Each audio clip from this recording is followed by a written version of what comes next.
ایمان کما یفسد الصبر العسل۔ حضور نبی کریم سرور دو عالم صلی اللہ علیہ وسلم نے ارشاد فرمایا، غصہ ایمان کو ایسے بگاڑ دیتا ہے، ایسے خراب کر دیتا ہے جیسے ایلوا شہد کو خراب کر دیتا ہے۔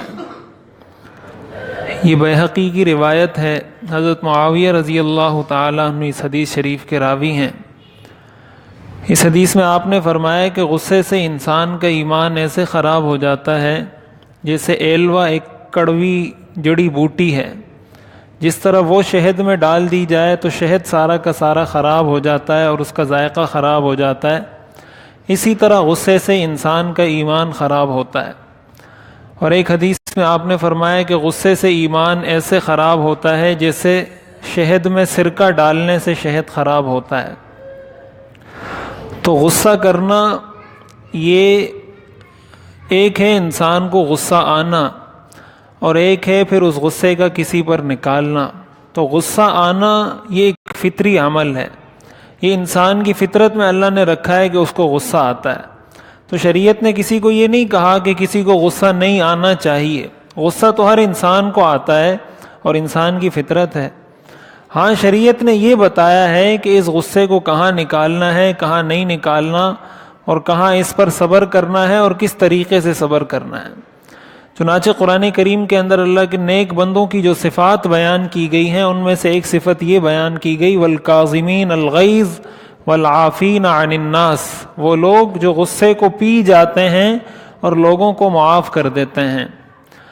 تو اس لیے اس حدیث شریف کے مطابق کہ اس سے انسان کا ایمان خراب ہوتا ہے، اس کی بنیادی وجہ یہ ہے کہ انسان کو جب غصہ آتا ہے اور غصے میں وہ کسی پر اپنے غصے کا اظہار بھی کرتا رہتا ہے، تو اس کا نتیجہ یہ ہوتا ہے کہ اس کو یہ پتہ نہیں چل رہا ہوتا کہ میرے منہ سے کیا نکل رہا ہے، میں کیا کر رہا ہوں یا کیا کہہ رہا ہوں، یہ اس کو پتہ نہیں چلتا۔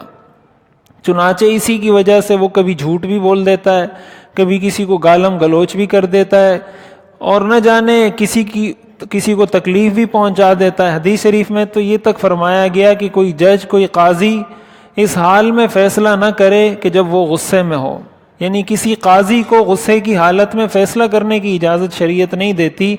جب وہ بالکل اپنے ہوش و حواس میں آ جائے، اس کے بعد اس کو اجازت ہے کہ وہ کوئی فیصلہ کرے۔ تو ہمارے ہاں گھروں میں بھی یہی معاملہ ہوتا ہے کہ والدین کی جانب سے یا شوہر کی جانب سے غصے کے اظہار کا اصل جو طریقہ شریعت نے بتایا ہے وہ یہ کہ جب انسان کو غصہ آیا ہے اس وقت غصے کا اظہار نہ کرے، بلکہ انتظار کرے جب وہ غصہ اس کا ٹھنڈا ہو جائے، اس کے بعد مصنوعی غصہ اپنے اوپر طاری کر کے جو بات اس نے کہنی ہے، جو تاکید کرنی ہے، تو وہ اس طریقے سے کہے۔ اس کی وجہ یہ ہے کہ اپنے اس غصے میں جو اس کو حقیقی غصہ آیا ہے اس میں اگر وہ بات کرے گا تو اس میں وہ زیادتی کر جائے گا، اس میں وہ کسی کو نقصان پہنچا دے گا، اور ظاہر ہے جو زیادتی کی ہے تو اس کا بدلہ قیامت میں دینا پڑے گا۔ حدیث شریف میں آتا ہے کہ ایک صحابی نے حضور علیہ الصلاۃ والسلام سے عرض کیا کہ میرا ایک غلام ہے، وہ میرے ساتھ خیانت بھی کرتا ہے، میرے ساتھ جھوٹ بھی بولتا ہے، میری بات بھی نہیں مانتا، تو اس کی وجہ سے میں کبھی اس کو مارتا ہوں، کبھی ڈانٹتا ہوں، تو کیا قیامت کے دن میرا اور اس کا بھی حساب کتاب ہوگا؟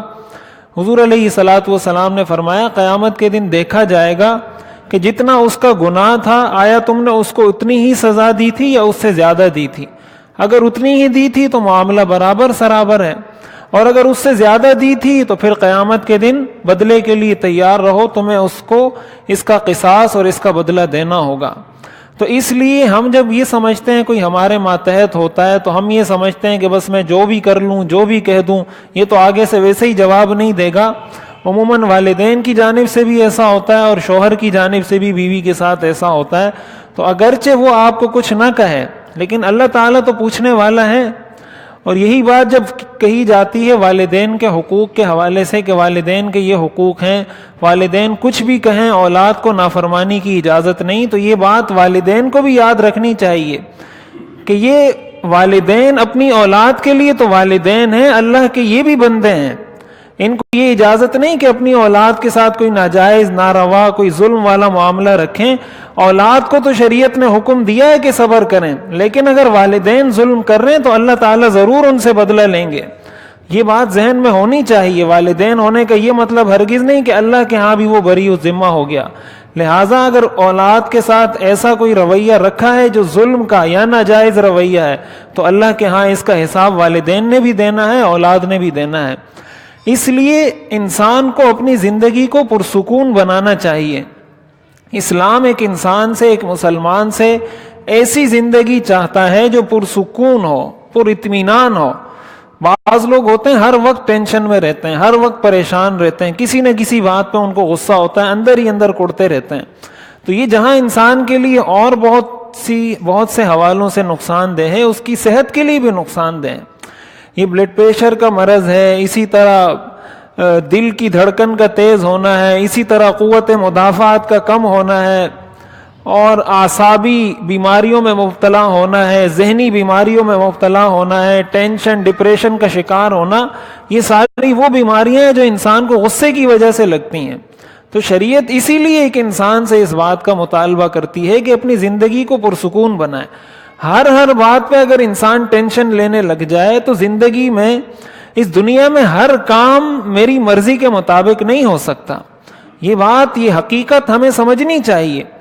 ہم نہ جانے کیوں اس چکر میں پڑ جاتے ہیں کہ یہ کام کیوں میری مرضی کے خلاف ہوا، یہ کام کیوں میری مرضی کے خلاف ہوا. ایسا تو دنیا میں کبھی ہوا نہیں ہے. پیغمبروں کی منشا کے مطابق ہر کام نہیں ہوا تو میں اور آپ کون ہوتے ہیں کہ ہماری مرضی کے مطابق کام ہوگا. حضور علیہ الصلاۃ والسلام کی منشا کیا یہ نہیں تھی کہ سارے کے سارے لوگ مسلمان ہو جائیں، سارے کے سارے لوگ اسلام میں داخل ہو جائیں؟ کیا ایسا ہوا؟ سارے انبیاء نے آ کر اپنی اقوام کو دعوت دی، جو اللہ نے لکھا تھا وہی ہوا.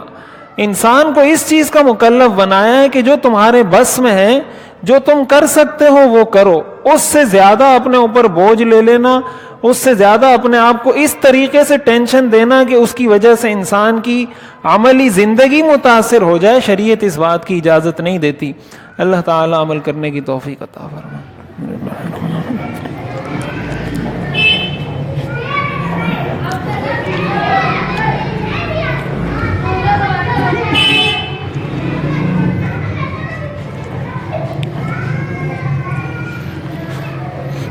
برحمتک یا ارحم الراحمین.